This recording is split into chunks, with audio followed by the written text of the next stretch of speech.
Ahora vamos con el apartado 2, la aproximación psicofísica. Y como podéis ver en el esquema, el punto 1 es análisis de la frecuencia espacial. Aquí nos habla de la teoría de la frecuencia espacial, que surgió como una alternativa a la teoría de los detectores de características. Para la teoría de la frecuencia espacial, el patrón estimular debe ser considerado como una onda compleja, de intensidad luminosa que es analizada por el cerebro en términos de sus componentes elementales de frecuencia espacial. Las células de la corteza estriada llevan a cabo este análisis de componentes, porque actúan como filtros espaciales, que responden selectivamente de una determinada banda de frecuencia espacial con preferencia a otras bandas de frecuencias espaciales. Ahora pasamos al punto 2, que es la frecuencia espacial. La frecuencia espacial está expresada en términos de números de ciclos de cambio de luminancia por unidad de ángulo visual correspondiente a un patrón visual. La onda sinusoidal es una onda cuyas oscilaciones positivas y negativas se alternan sucesivamente, manteniendo constante su amplitud y su longitud de onda. Tenemos el concepto de enrejado, que es un estímulo visual caracterizado por cambios periódicos de luminancia en una única dimensión. Tenemos el enrejado de onda cuadrada, que es un enrejado en el que los cambios periódicos de luminancia son bruscos. Tenemos el enrejado sinusoidal, que es el enrejado en el que los cambios periódicos de luminancia son suaves y continuos. En el de onda cuadrada son cambios bruscos de luminancia y en el sinusoidal son cambios suaves y continuos.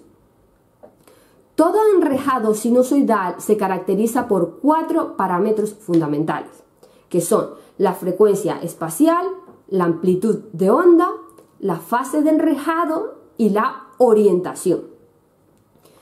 Y aquí tenemos también el concepto de luminancia, que es la cantidad de luz visiblemente efectiva emitida por una fuente de luz extensa. Ahora pasamos al punto 3, que es el análisis de Fourier, como podéis ver en el esquema.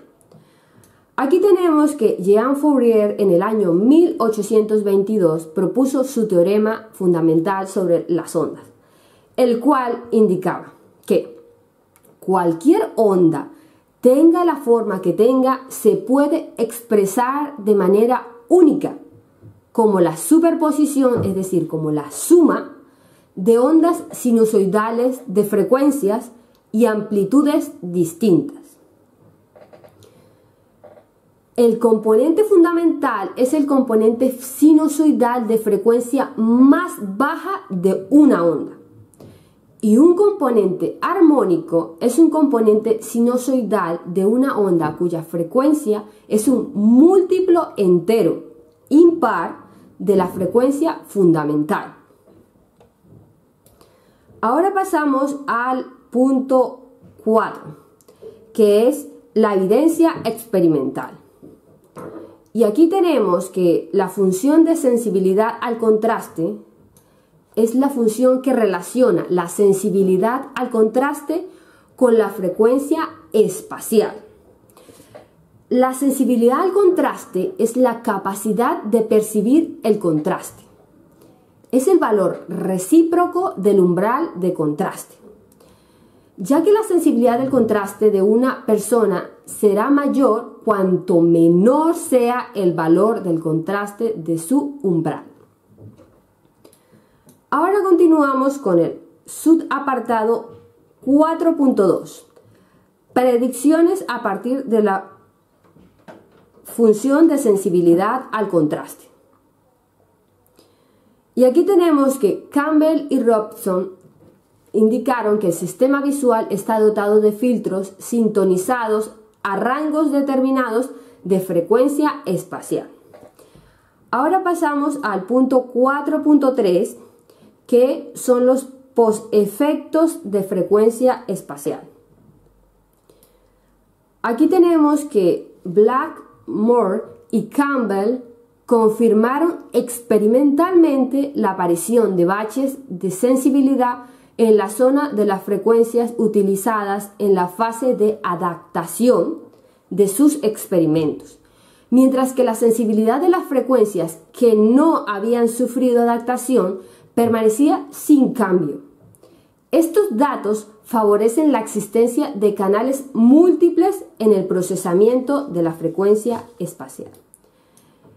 Esto ha sido un resumen de los puntos claves de la aproximación psicofísica.